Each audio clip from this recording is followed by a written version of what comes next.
ओम मंगलम भगवान विष्णु मंगलम गरुणध्वज मंगलम पुंडरीकाक्ष मंगलायतनो हरि गुरुर्ब्रह्मा गुरुर्विष्णु गुरुर्देवो महेश्वरा गुरुर्साक्षात् परब्रह्म तस्मै श्री गुरुवे नमः। नमस्कार, स्वागत है आपका आचार्य वाणी में। मैं आचार्य डॉक्टर विक्रमादित्य आपके साथ हूँ और आज का विषय हमारा है कि कैसा रहेगा वृश्चिक राशि वालों के लिए आने वाला समय। जी हाँ, मई का मध्यकाल ग्रहों का योग किस प्रकार से बना रहा है। देखिए, वृश्चिक राशि वालों को विशेष तौर पर समझना चाहिए आपकी राशि के स्वामी है मंगल, और इन दिनों मंगल की युति जो राहु के साथ चल रही है वो विशेष तौर पर बड़ा विशेष संबंध रखती है आपकी राशि के अनुसार से, वो बड़ा महत्वपूर्ण भी है। पंचम भाव में, बुद्धि के भाव में आकर इन दोनों ग्रहों की युति चल रही है। इसके साथ साथ इन दिनों में वैशाख के महीने में विशेष तौर पर आप समझें कि 5 बुधवार और 5 बृहस्पतिवार का योग चल रहा है। बुधवार का 5 योग जब हों तो कहा जाता है कि बड़े अच्छे माने जाते हैं, लेकिन साथ साथ बृहस्पतिवार का योग जो 5 पड़ रहा है ये अशांति का वातावरण बनाता है।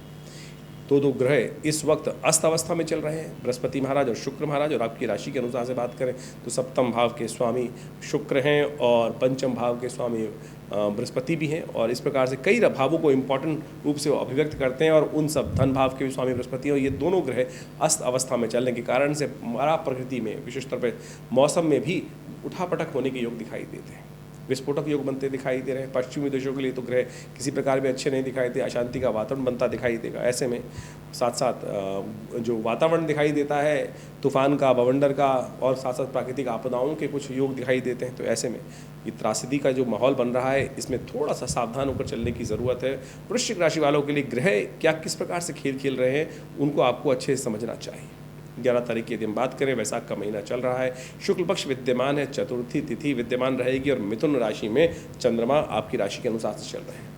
ये आपको थोड़ा बंधन का योग देते हैं, लेकिन इस राशि के अनुसार से आपको थोड़ा सावधान रहते हुए कोई भी कार्यों में करते वक्त मनोमस्तिष्क में थोड़ा बंधन महसूस होता दिखाई देगा। ऐसे में विशेष तौर पर आपको आगे बढ़ने में थोड़ी दिक्कत होती दिखाई देगी, तो आप कोशिश करें थोड़ा मन परमात्मा के श्री चरणों में लगाने का प्रयास करें। शनिवार का अवसर है और आपकी राशि के अनुसार से शनि महाराज आपकी राशि में जहाँ बैठे हैं वो आपके लिए कहीं ना कहीं सम्मान में कोई प्रश्न चिन्ह लगाते दिखाई दे रहे हैं। तो आप सबसे पहले एक बात का ध्यान रखें, किसी भी कार्य को करते वक्त इस बात का विशेष तौर पर ध्यान रखना चाहिए कि सम्मान पर दाग न लगे। यदि आपके कैरेक्टर पर कोई दाग लगाने का प्रयास करता है या कोई कार्य आप थोड़ा डिले कर देते हैं, तो अननेसेसरी डिले होने के कारण से कोई ना कोई या किसी और कारण से क्वालिटी में कमी होने के कारण से थोड़ा सा कहीं ना कहीं दाग लगने के योग दिखाई देते हैं। तो जो भी कार्य करें वो आपके कॉन्ट्रैक्ट्स में विशेष तौर पर लिख लीजिएगा, कहीं बचने की जगह हो। भद्रा के योग हैं, दोपहर को करीब करीब 2:30 बजे के बाद से भद्रा का योग बनेगा, तो ऐसे में नए कार्यों को आरंभ करने से इस समय में बचने का प्रयास करना चाहिए। उपाय विशेष तौर पर आप ध्यान रखें, शनिवार का अवसर है, पीपल के पेड़ के पास जाकर एक दिया प्रज्वलित कर दीजिए, या हो सके तो गणेश जी का स्तवन कर लीजिए, क्योंकि विघ्नहर्ता गणेश जी की तिथि चतुर्थी है। तो ऐसे में उनको विशेष तौर पर स्तवन करना सबसे प्रकार से अमंगल को करने वाला होगा, अमंगल को दूर करने वाला होगा। 12 तारीख की बात कर लेते हैं। शनिवार का अवसर, पंचमी तिथि विद्यमान है, और इस दिन ग्रहों की गणना आपकी राशि के अनुसार से यदि हम देखें तो आपको विशेष तौर पर ऐसा दिखाई देता है कि विजय के चांसेस बनेंगे, विजय के योग बनते दिखाई देंगे, लेकिन आप अपने हिस्से को थोड़ा सावधानी के साथ कार्य करने का प्रयास कीजिएगा। लोग ऐसे होंगे जो आपके हिस्से को देने को कतराएंगे, थोड़ी सी आपसे ऊंची बात करेंगे, और आप भी थोड़ा तैश में आकर, गुस्से में आकर, क्योंकि इन दिनों सूर्य आपकी राशि के अनुसार से सप्तम भाव में चल रहे हैं, थोड़ा गुस्सा क्रोध अधिक करा रहे हैं, और वो आपके हल्का सा हवा देने का प्रयास करेगा और अपने आप हिस्से को लात माराएंगे। ध्यान रखिएगा, आपका हिस्सा बड़ा मेहनत का है और आपने मेहनत से कमाया है, उस पर ऐसे भावनाओं में आकर, गुस्से में आकर, क्रोध में आकर लात मारने की ज़रूरत नहीं है। भगवान सूर्य को सुबह सुबह जल दें। देखिए, इससे सूर्य का एग्रेसिवनेस जो आपके राशि के अनुसार से हो रही है थोड़ी कम होगी। नमक का दान करना भी आपके लिए अच्छा रहेगा। 13 तारीख की यदि हम बात करें तो सोमवार का अवसर और षष्ठी तिथि विद्यमान है। कर्क राशि में चंद्रमा का प्रवेश हो रहा है सुबह 5:09 पर। यह भाग्य के उदय करने के योग देगा। धर्म में आपकी आस्था जागेगी, थोड़ा मन भी सरल होता दिखाई देगा, और मन की सरलता से कई बार क्या होता है, दुर्जन जो होते हैं ना वो आपको नुकसान पहुंचाने का कार्य कर सकते हैं। लेकिन चिंता ना करें, विजय के चांसेस बहुत अच्छे हैं आपकी राशि के अनुसार से।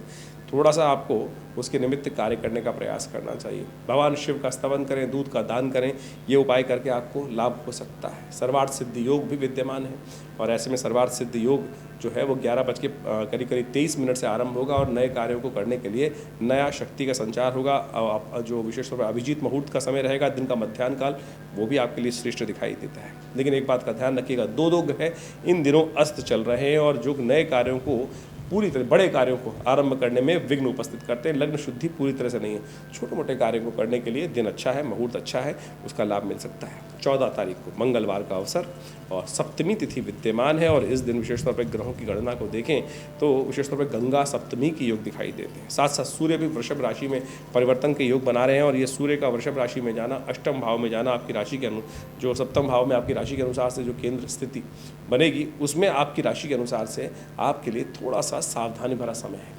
अननेसेसरी कार्यों को करते हुए कहीं ना कहीं थोड़ा सा उग्रता आपके जीवन में बढ़ सकती है, तो उग्रता को शांत करने का आपको प्रयास करना चाहिए। सबसे अच्छा रहेगा गेहूं का दान करें, वो आपके लिए उन्नतिदायक योग बनाएगा। ध्यान रखिएगा दोपहर के बाद जो विशेष तौर पर अश्लेषा और मघा नक्षत्र आने वाले 2-3 दिन रहेंगे, तो इस दिन दोपहर के बाद के समय में अश्लेषा नक्षत्र का आगमन हो जाएगा। ऐसे में जो बच्चे जन्म लें उनकी मूल शांति उनके माता पिता को अवश्य करानी चाहिए, और जिन लोग ने इस नक्षत्र में जन्म लिया है पहले कभी भी और मूल शांति नहीं कराई है, तो इस बात का ध्यान रखें कि मूल शांति अवश्य कराने का प्रयास करना चाहिए। कई बार ये मूल शांति न कराने के कारण से जीवन में कई बार विघ्न उपस्थित होते रहते हैं और आपकी राशि के जो शुभ फल देने वाले ग्रह हैं वो पूर्ण शुभ फल नहीं देते हैं, तो इसका ध्यान रखते हुए कार्य करना चाहिए। ये मूल शांति का एक सिद्धांत है। देखिए, इसको ऐसे समझ लें कि जैसे आज की तारीख में मॉडर्न साइंटिफिक युग है और बहुत सारे लोग बाल्यकाल से ही वैक्सीनेशन की तरफ जाते हैं। आमतौर पर 99% लोग जाते ही हैं और ये वैज्ञानिक शोध का विषय है। बीमारियां होती हैं, उससे बचाने के लिए वैक्सीन एक नेचुरल शील्ड प्रदान करता है। इसी प्रकार से ज्योतिष विज्ञान के अनुसार से बहुत सारे ग्रह योग के अनुसार से हमारे जीवन में आने वाले समय में क्या कुछ विघ्न उपस्थित होने के योग हैं। ये मूल जो है, जो मूल गणमूल में जन्मे व्यक्ति होते हैं, किसी न किसी कारण से परिवार पर और जीवन में कुछ न कुछ भार के योग होते हैं। उसके निष्पादन के लिए एक सुंदर तरीका बनाया गया ज्योतिष विज्ञान के अनुसार से। ऋषियों ने, महर्षियों ने इस पर शोध करके एक व्यवस्था बनाई कि 27 दिन तक मूल मंत्र की शांति से जप करने से, हजार नित्य प्रति जप कर लेने से इस जो दोष का निवारण हो जाता है। तो ये उस प्रकार का शोध था, तो उसको अनुसार से मानना चाहिए, इससे लाभी होने के योग बनेंगे। 14 तारीख का आधा दिन, 15 तारीख का पूरा दिन, 16 तारीख का आधा दिन, ये मघा और अश्लेषा और मघा नक्षत्र रहेंगे, तो इसको समझते हुए कार्य करने का प्रयास करना चाहिए।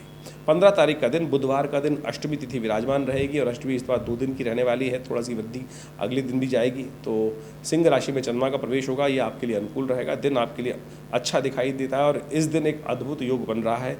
एक तो भद्रा है दोपहर तक, इस बात का ध्यान रखें, करीब शाम के 5 बजे तक भद्रा का योग दिखाई देता है, तो नए कार्यों को आरंभ करने के लिए दिन अच्छा नहीं है। बगलामुखी जी की जयंती है। माँ भगवती बगलामुखी भगवती का ऐसा स्वरूप है जो वास्तविक तौर पर ऐसा कार्य माना जाता है कि जो समस्त कष्टों को निवारण करने वाला योग बनता है। ये एक ऐसी मिसाइल है कि विशेष तौर पर एक ऐसा ब्रह्मास्त्र है कि जिसके द्वारा आपके जीवन में जब कष्ट, शत्रु परेशान करने के योग दे रहे हैं और कोई रास्ते से काम ना आ रहा हो, तब इसका उपयोग करके आप उस परिस्थिति को आप पूरी तरह शांत कर सकते हैं। ये बिल्कुल एक अप्रत्यक्ष चीज़ है, लेकिन बहुत सारे लोग इसकी पद्धति नहीं समझते हैं। केवल मंत्र नहीं है, लोग केवल मंत्र जप कर लेते हैं, ओम ह्रीं बगलामुखी सर्वदुष्टानां वाचम मुखम पदम स्तंभे जिह्वाम कीले बुद्धिम विनाशे ह्रीं ओम। इसी मंत्र का जप करके सामने वाले को अहित करने का प्रयास करते हैं। ये केवल मंत्र ऐसे कार्य नहीं करेगा, इसकी पूरी विधि है, कवच है, उसकी व्यवस्था तौर पे उसका शापोद्धार है और उसकी अनेक अनेक प्रकार से पद्धतियाँ, कवच इत्यादि संपूर्ण अनुष्ठान के तरीके हैं। और यदि उसको पूरी तरह से किया जाए अपनी सुरक्षा को प्रदान करते हुए, अपनी रक्षा का ध्यान करते हुए, तब ये अद्भुत प्रकार से कार्य करता है। भगवती के स्तवन के लिए सब सुंदर तिथि है। यदि इनका सानिध्य प्राप्त कर लें तो जीवन में कई प्रकार के दोष, चाहे वो संतान का विशेष तौर पर योग हो कि संतान योग नहीं हो रहा है, या जीवन में कैसे ही बंधन के योग हों या शत्रुओं से घिरे हुए हों, वो सब चीज़ें, मुकदमों में कहीं लगातार हार हो रही हो और आपका कोई दोष ना हो, उसमें समय के कारण से ऐसा हो रहा हो, तब इसका प्रयोग करके बहुत सुंदर तरीके से आप अपने जीवन में दुखों को दूर भगा सकते हैं। ये अद्भुत प्रयोग है। इस दिन भगवती की प्रसन्नता के लिए उनका प्रसन्नता बीज का उपयोग करना चाहिए। इस मंत्र से ओम ह्रीं नमः, ओम ह्रीं, ह के पैर में र, बड़ी ल भी पैर में लगा हुआ है, र और ल ऊपर बड़ी की मात्रा और फिर बिंदी, ओम ह्रीं नमः, ये भगवती का प्रसन्नता बीज है। तो इसका उपयोग करते हुए यदि भगवती बगलामुखी आराधना करें, पीले पुष्प उन्हें अर्पित करें और सब चीज़ें पीले रूप से उनका स्नान करके उनका ध्यान करते हुए, उनका पूजन करते हुए, तो जीवन में उनके आशीर्वाद से कल्याण के योग बनेंगे। 16 मई का जो अवसर है, बृहस्पतिवार का अवसर, अष्टमी तिथि थोड़ी देर के लिए विराजमान रहेगी और ये तिथि ग्रह नक्षत्रों के दृष्टिकोण से आपके लिए कार्यों में अच्छी सफलता और आपके कार्यों में आगे बढ़ने के योग देंगी, अच्छी सी दिखाई देती है। और ऐसे में विशेष तौर पर ग्रह भी आपके सपोर्ट करते दिखाई दे रहे हैं, दिन आपका अच्छा जाता दिखाई दे रहा है। लेकिन स्वास्थ्य का ध्यान रखने की ज़रूरत है। वायु संबंधित रोग, कमर संबंधित रोग थोड़े परेशान कर सकते हैं, तो उनका ध्यान रखें। यदि जीवन में कोई कष्ट ऐसा चल रहा हो कि जिसमें आयु का भय जिसमें एक समस्या ऐसी हो कि स्वास्थ्य ठीक ना रहा हो, तो ये तिथि बड़ी महत्वपूर्ण है। इस दिन जानकी नवमी तिथि को कहा जाता है, क्योंकि भगवती सीता जी का जन्मदिवस है और भगवती का आशीर्वाद ऐसा है कि किसी को भी अजर अमर कर दे। हनुमान जी को ये सुंदर आशीर्वाद माँ भगवती से प्राप्त हुआ था इस दिन। तो इस दिन विशेष तौर पर माँ भगवती सीता जी की प्रार्थना करनी चाहिए। माँ भगवती धरती पृथ्वी माँ की उपासना करने का प्रयास करना चाहिए। तो अनेक प्रकार से उनका पूजन कर कर लाल पुष्पों की माला भगवती को अर्पित करें, पृथ्वी का पूजन करें, तो अद्भुत रूप से आपके जीवन में कष्टों को दूर करने का आशीर्वाद भी मिलेगा, कल्याण भी होगा। 17 मई का दिन जो है शुक्रवार का अवसर है। नवमी तिथि उदया तिथि के रूप में विराजमान है। ग्रह नक्षत्रों का योग आपकी राशि के अनुसार से कहीं ना कहीं मनोमस्तिष्क में उग्रता देता दिखाई दे रहा है। साथ में बृहस्पति सूर्य जो है वो आपके सप्तम भाव में बैठकर लग्न को दिख रहे हैं और कहीं ना कहीं सन मुड़ाते ही ओले पड़ सकते हैं। इस बात का आपको ध्यान रखना चाहिए।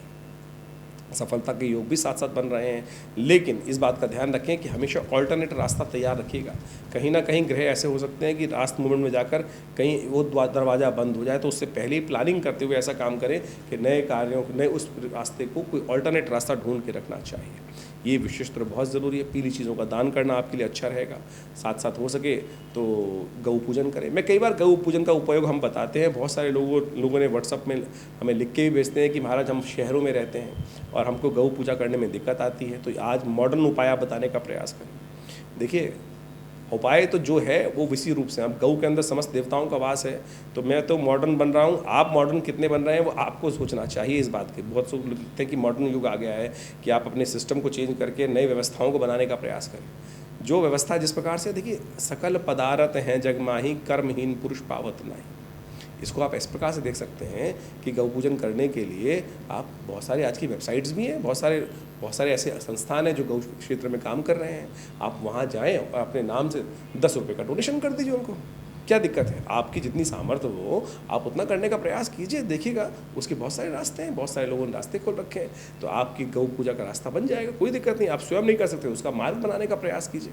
आप विशेष तौर पे बहुत सारी जगह सुंदर तरीके से सब जगह में अच्छे कार्य किए जा रहे हैं। वृंदावन में हजारों ऑर्गेनाइजेशन हैं जो गौ का पालन करते हैं। आप अपनी तरफ से वहाँ सपोर्ट कर दीजिए। ये भी तो गौ पूजन हुआ, तो आप इस रूप से कर सकते हैं। हाँ, अगर आप नहीं जा पा रहे हैं तो आप एक काम करें, माता पिता का आशीर्वाद ले लें, आप गुरुजन का आशीर्वाद ले लें, मंत्र जप कर लें। शुक्र का मंत्र हम द्रांग द्रींग द्रोंग से शुक्राय नमः, इसका जप करने का प्रयास कर लीजिए। ये सुंदर रहेगा आपके लिए। और हो सके तो खट्टे फलों का दान भी कर सकते हैं। शुक्र के निमित्त बहुत सुंदर उपाय है, इसको करने से आपके लिए कल्याण के योग बनेंगे।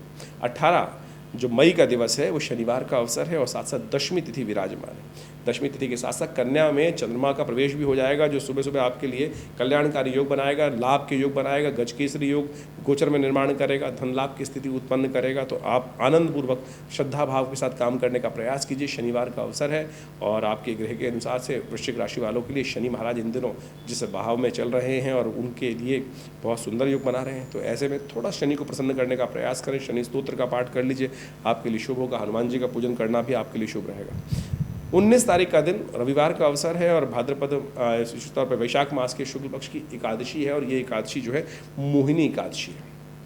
ग्रह योग आपके अनुकूल दिखाई देते हैं, लाभ की स्थिति प्रशस्ति दिखाई दे रही है और ये एकादशी बहुत अद्भुत है। भगवान की कृपा प्राप्त करने के लिए हम भगवान की अनंत प्रकार श्रद्धा से सेवा करते हैं, पूजन भजन करते हैं, तो आप माने भगवान भी हमारे साथ हर समय बने रहते हैं। चाहे आप उनका उस वक्त ध्यान कर रहे हैं, लेकिन कष्ट में ध्यान तो आता ही है।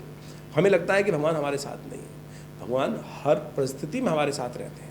कहा जाता है कि इस दिन एक विशेष तौर पर घटना घटी थी और ये घटना ऐसी थी कि भगवान शंभु से ने जब कहा जाता है कि भस्मासुर से प्रसन्न होकर, उनकी साधना से प्रसन्न होकर उनके समक्ष उपस्थित हुए, तो भस्मासुर ने भगवान से आशीर्वाद मांगा, भगवान शंभु से, कि मुझे अमरता का वरदान कर दीजिए, आप प्रसन्न हो। तो भगवान ने कहा अमरता का वरदान तो इस धरा में किसी को नहीं मिलता है। तो कहते हैं भगवान भस्मासुर ने कहा कि मुझे ऐसा नहीं है, तो आप मुझे ऐसा आशीर्वाद दीजिए कि मेरा शत्रु जो मेरे को जो भी सामने हो उस पर सिर पे हाथ रखूं तो वो भस्म हो जाए, जो भी व्यक्ति जिसके हाथ में। भगवान ने कहा तथास्तु। अब भोलेनाथ है कि जो सामने भक्त ने अन्य श्रद्धा के साथ प्रसन्न किया है, तो जो भी है आपके समक्ष आ जाए। आपकी भी स्थिति ऐसी है, आप जिससे प्रेम करते हैं वो आपसे कुछ भी मांग ले तो आप तथास्तु कहेंगे ही कि बिल्कुल अपनी सामर्थ्य में हो तो अवश्य ले जाओ। तो यही स्थिति भगवान की है। भगवान तो भक्त की भक्ति से प्रसन्न होते हैं। भस्मासुर से प्रसन्न हो गए थे भगवान, उनकी साधना करी। उस वक्त तो पापी नहीं था, राक्षस नहीं था, लेकिन उसके बाद भस्मासुर बन गया। तो कहा जाता है कि भगवान जैसे ही उसने कहा कि ठीक है, अब ये बोले चेक कैसे करूं भगवान, वो आपके सिर पे रख देता हूँ हाथ। तो जैसे ही भगवान के उस सिर के ऊपर शंभु भगवान शिव के सिर पर हाथ रखने का प्रयास किया, भगवान आगे आगे और भस्मासुर पीछे पीछे। कहा जाता है कि भगवान शंभु किसका ध्यान करते हैं? भगवान विष्णु का 24 घंटे निरंतर उनका ही जप करते रहते हैं, उन्हीं के ध्यान में जाते हैं। तो उस वक्त स्थिति ऐसी बनी कि भगवान नारायण ने देखा कि भगवान शंभु के साथ ऐसी परिस्थिति बन गई है, तो भगवान ने तत्काल, कहा जाता है कि मोहिनी अवतार धारण किया और जहाँ ये स्थिति चल रही थी वहाँ उपस्थित हो गए। और भस्मासुर ने जैसे ही मोहिनी को देखा, भगवान विष्णु को देखा, सोचे एक स्त्री के स्वरूप में भगवान स्वयं उपस्थित हो गए। यानी आप अपने भक्त पर जब कष्ट आता है तो भगवान कोई भी रूप धारण करने के लिए तैयार हो जाते हैं। स्त्री का रूप धारण करके, मोहिनी रूप धारण करके वहाँ उपस्थित हो जाते हैं और उसके सामने नृत्य जैसे ही होता है तो भस्मासुर भगवान को भूल जाता है और मोहिनी अवतार की तरफ पीछे भागने लगता है। और मोहित होकर जैसे भगवान नृत्य कर रहे होते हैं तो उसी प्रकार से वो भी वही आरंभ करता है। कहा जाता है कि जैसे ही भगवान ने अपने सिर पे हाथ रखा और भस्मासुर ने भी उसी को देखते हुए वशीभूत होकर, मोहित होकर अपने सिर पे अपना ही हाथ रख लिया तो वो भस्म हो गया। इस कथा का सार ये निकलता है कि हमें किसी भी ये न केन प्रकारेण भगवान का नाम हमेशा ध्यान रखने का प्रयास करना चाहिए। इस संसार में भगवान किसी को नहीं छोड़ते, हम भगवान को भूल जाते हैं, विस्मृत कर लेते हैं। जब कष्ट में आते हैं तो कष्ट में हमें केवल कष्ट कष्ट कष्ट दिखाई देता है। तो जो सुख में सुमिरन करते हैं ना, दुख में सुमिरन भी करने का प्रयास करें। तो इस बात का ध्यान रखें, दुख में सुमिरन होता है लेकिन पूरी तरह से नहीं हो पाता है, कहीं ना कहीं मन दुखी होता है, द्रवित होता है और दुख का ही ध्यान होता है। तो ऐसे में अन्य श्रद्धा के साथ कार्य करने का प्रयास कीजिए, देखिए कष्ट में परिवर्तन का योग बनेगा। दिन आपके लिए अच्छा दिखाई देता है, गज केसरी योग विद्यमान है। वृषभ में शुक्र प्रवेश कर रहे हैं और सप्तम भाव में दो ग्रह युति बनाएंगे। दोनों ग्रह अस्तावस्था में है, 3 ग्रहों के सूर्य के साथ। ये दोनों के दोनों ग्रह बड़े विचित्र स्थिति रहेंगे। शुक्र देव दैत्य गुरु हैं और बृहस्पति देव गुरु हैं। दोनों के अंदर इस प्रकार की स्थिति उत्पन्न होगी कि एक मति को इधर, एक मति को इधर, यानी विचारों को अलग अलग भिन्नता देने के योग बना सकता है। और सूर्य वहाँ पर एग्रेसिवनेस ला सकता है। थोड़ा मन को शांत करने की ज़रूरत है। ऐसे में नित्य प्रति केसर का सेवन करें, हो सके तो विशेष तौर पर केसर युक्त दूध का सेवन करें। भगवान को भोग लगाने के बाद ये आपका दिव्य उपाय होगा जो ठीक कर सकता है आपके इन ग्रहों के परिवर्तन को। अभी काफ़ी लंबे समय तक ये ग्रह योग चलना है। शुक्र तो अस्त करीब 1.5 महीने तक रहेंगे और बृहस्पति महाराज तो जल्दी 2 जून को उदय हो जाएंगे। उसके बाद परिवर्तन का योग बहुत सुंदर आपके लिए बनता दिखाई दे रहा है। वहीं बात कर लेते हैं 20 मई की, सोमवार का अवसर, द्वादशी तिथि है और ये बड़ी सुंदर तिथि है ग्रहजन के दृष्टिकोण से। ये आपके लिए अद्भुत तिथि है। ग्रहों की स्थिति जिस प्रकार से खराब है, इन सब को ठीक करने के लिए, समस्त प्रकार के दोषों को ठीक करने के लिए सोम प्रदोष का योग बन गया है। चंद्रमा भी आपकी राशि के अनुसार से बदलने के योग बनाएंगे, लेकिन आने वाले 2-3 दिन स्वास्थ्य के मामले में थोड़ा ध्यान रखने की जरूरत पड़ेगी। एंजाइटी अननेसरी बढ़ती दिखाई दे रही है और उसी को ठीक करने के लिए ये तिथि बड़ी सुंदर पड़ी है आपकी राशि के अनुसार से। सोम प्रदोष का योग है रविवार, सोमवार और साथ साथ त्रयोदशी, द्वादशी और त्रयोदशी शाम को सूर्यास्त के बाद त्रयोदशी का योग जो बन रहा है यही सोम प्रदोष बनाता है। भगवान शिव का अनन्य श्रद्धा के साथ अभिषेक करें, महामृत्युंजय मंत्र का जप करते हुए उनका अभिषेक कर लीजिए। दूध से अभिषेक करें, जल से अभिषेक करें, गन्ने के रस से अभिषेक करें। कहा जाता है भगवान शंकर पार्वती जी के साथ स्वयं भ्रमण करते हैं इस प्रदोष के समय पर और जो उनकी भक्ति करते हैं उनके समस्त कष्टों को हरकर शुभ का आशीर्वाद देने का प्रयास करते हैं। ये तिथि इस प्रकार से हम आपको बताते हैं। ये सुंदर तरीके से आप इन सिद्धांतों को समझते हुए कार्य करने का प्रयास करेंगे तो आपके लिए अच्छा रहेगा, कल्याण करने वाला रहेगा, कष्टों को दूर करने वाला रहेगा। देखिए, हम ज्योतिष के दृष्टिकोण से आपके समक्ष समस्त ग्रहों के योगायोग को समझते हुए दिव्य पौराणिक का जो उपाय है वही बताने का प्रयास करते हैं। आमतौर पे आज ज्योतिष जो है वो ऐसे उपाय बताने के प्रयास कर रहे हैं कि जो केवल टोटके के रूप में होते हैं। पौराणिक मत कथाओं के माध्यम से शास्त्र में हमारी समस्याओं का निवारण करने का एक तो सूत्र भी समझाते हैं और साथ साथ उस रहस्य को भी बताते हैं कि इन उपायों को किस रूप से क्यों करना चाहिए। उन तमाम पौराणिक कथाओं का विशेष तौर पर यदि विश्लेषण करें और उन पंचांग में दी गई तिथियों को समझने का प्रयास करें तो हमारे जीवन के कष्टों को दूर करने के लिए, अनेक ग्रहों के दुष्प्रभाव को दूर करने के लिए जो वहाँ कथाएँ वर्णित की गई हैं, चाहे वो एकादशी की कथाएँ हों, चाहे वो पुराण में किसी रूप में भी उन सब शास्त्रों के अनुसार से बात बताई गई हैं, वो समस्त प्रकार से कहीं ना कहीं पराप्रकृति के अनुगामी है, प्रकृति के विरुद्ध नहीं है। चाहे वो भगवान किसी भी रूप में भगवान का पूजन करना, भगवान का अभिषेक करना, मंत्र जप करना, दान करना, ये सब के सब वास्तविक तौर पर आपके इन रहस्यों को उद्घाटित करते हैं कि कैसे आप अपने जीवन में सरलता से, बड़े बिना किसी बहुत बड़े प्रयास से अपने बड़े से बड़े भयंकर कष्ट को दूर करने के योग बना सकते हैं। तो इन सब कथाओं के माध्यम से जिस प्रकार से जिनके जीवन में कष्ट आए, आप सोचिए भगवान शंभु के जीवन में भी सरलता के कारण से कैसा कष्ट आया। देखिए, भस्मासुर को उन्होंने वरदान दे दिया और उसके बाद वरदान देने के बाद कि जिस पे भी हाथ रखेगा वो गंगा उसका वो भस्म हो जाएगा। तो ऐसे में उसने मन में बुद्धि जाग, कहाँ से दुर्विचार जागा कि भगवान आपके सिर पे रख देता हूँ हाथ, पहले आप ही टेस्ट करके बताओ। तो भगवान शंभु वहाँ से निकलना पड़ा उनको वहाँ से, क्योंकि वरदान था उसको और वो वरदान निष्क्रिय हो नहीं सकता था। तो कहा जाता है कि भगवान विष्णु वहाँ स्वयं उपस्थित हुए और उन्होंने भगवान शंभु की वहाँ पर जाके रक्षा करी, और जैसे उसको मोहित करने के उपरांत मोहिनी अवतार धारण किया और नृत्य करते करते उसको भी अपने साथ नचाते नचाते जैसे ही भस्मासुर ने भगवान ने अपने सिर पे हाथ रखा और उस भस्मासुर ने भी अपने ही हाथ को अपने सिर पे रख लिया और वो विध्वंस को प्राप्त हुआ। तो ये कथा दिखाती है कि भगवान अपने भक्तों को किसी भी रूप में छोड़ते नहीं, कहीं भी उनके जीवन में कष्ट हो तो उससे निवृत्ति करने का योग बनाते हैं। तो अपने शास्त्र को, अपने विशेष तौर पर पुरानी कथाओं को सुंदर रूप से हमें समझने का प्रयास करना चाहिए। ये विशेष तौर पर ये सब नृत्य जो भी कथाओं के रूप से मानवीयकरण के रूप में कथाओं को उपस्थित किया गया है, मेरे और आपके मन के प्रश्नों को दूर करने के लिए दिया गया है। हमारे जब तक मन में अनेक अनेक प्रकार से, ये कहीं भी इस प्रकार से नहीं है कि भगवान कोई शक्ति से कम है या ज़्यादा है, ये सारे भाव ऐसे हैं कि हमारे जीवन में संपूर्ण रूप से विद्वान होते हुए भी, ज्ञानवान होते हुए, शक्ति संपन्न होते हुए भी कहीं ना कहीं कुछ त्रुटियाँ हो जाती हैं और उस त्रुटियों का हमें भोगना पड़ता है। लेकिन यदि हम तत्वनिष्ठ रहें, सत्य का आचरण करते रहें, भगवान का भजन करते रहें। शंभु करते क्या है? नित्यपति भगवान का स्तवन ही करते हैं।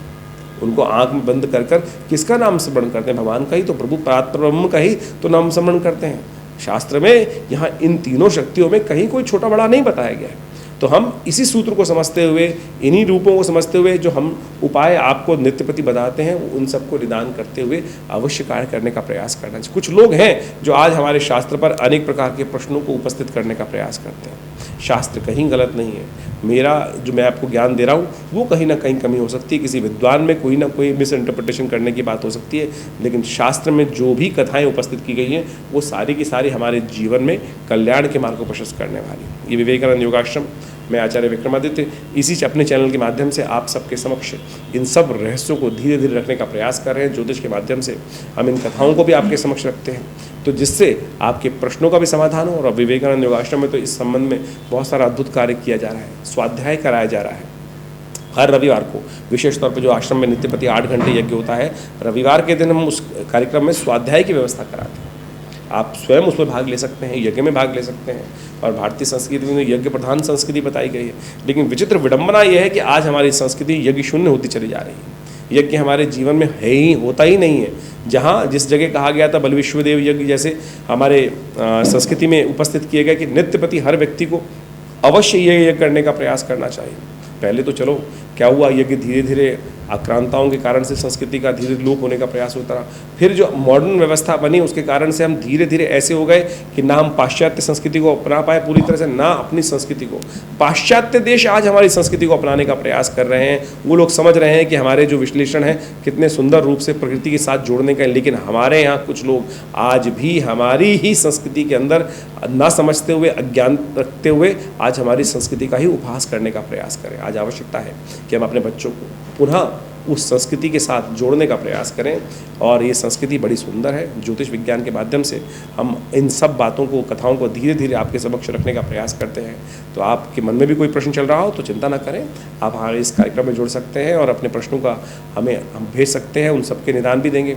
हाँ, ज्योतिष विज्ञान के माध्यम से तो अवश्य, ज्योतिष एक चमत्कारी विज्ञान है, परम वैज्ञानिक विज्ञान है, जो आज बड़ी बड़ी सैटेलाइट्स के द्वारा जिन काल गणनाओं को आज नासा जैसे साइंटिस्ट वहाँ उपस्थित करते हैं, यदि पंचांग को हम देखें तो वहाँ उसका एक रूप अवश्य उपस्थित है। यदि उसको उनके साथ जोड़ने का प्रयास करेंगे तो देखिएगा कहीं ना कहीं उन गणनाओं को हम नासा की जो मॉडर्न कैलकुलेशंस हैं उनके कहीं समकक्ष ही पाएंगे।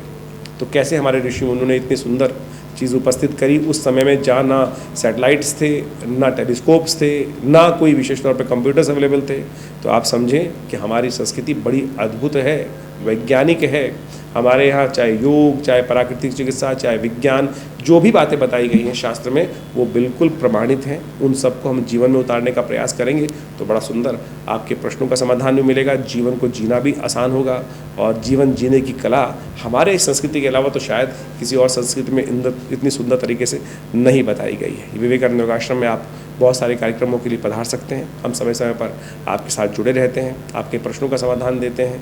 तो और भी यदि आपकी जन्मपत्री में कोई कष्ट आपको समझ में आ रहा है और कोई लग रहा है, कई बार हमारे मनोभाव में भी आता है, आपके मन में आने वाले विचारों को कभी इग्नोर नहीं करना चाहिए। आपके विचार, क्योंकि कहीं ना कहीं शास्त्र कहता है यावत पिंडे तथा ब्रह्मांडे, जैसे इस परमात्मा, जैसे इन संपूर्ण, आप भी ये कहा गया है कि इसी शरीर रूपी पिंड के स्वयं ब्रह्म है, स्वयं उसके मालिक हैं। तो आपका कहीं ना कहीं कनेक्शन उस परमात्मा तत्व से जुड़ा हुआ है। तो बहुत सारी बातें इंट्यूशन के रूप में आपके मनोमस्तिष्क में आती हैं, तो उसको यदि कोई नेगेटिव या पॉजिटिव बात आ रही है तो उसको जन्मपत्री के साथ, विचारों के साथ जोड़ने का प्रयास करना चाहिए। वो सत्य होती हैं और उनमें आप अनुभव का लाभ भी ले सकते हैं। तो हमने प्रयास किया है कि हम इस चैनल के माध्यम से, आश्रम के माध्यम से आपके साथ जुड़े रहें। आप भी हमारे साथ जुड़ सकते हैं। फ़ोन नंबर्स आपके सामने स्क्रीन पे अवेलेबल है, वेबसाइट एड्रेस अवेलेबल है, विवेकानंद योग आश्रम का एड्रेस अवेलेबल है। आइए विवेकानंद योग आश्रम में हमारे साथ मिलकर सुंदर संस्कृति का निर्माण करें। धन्यवाद।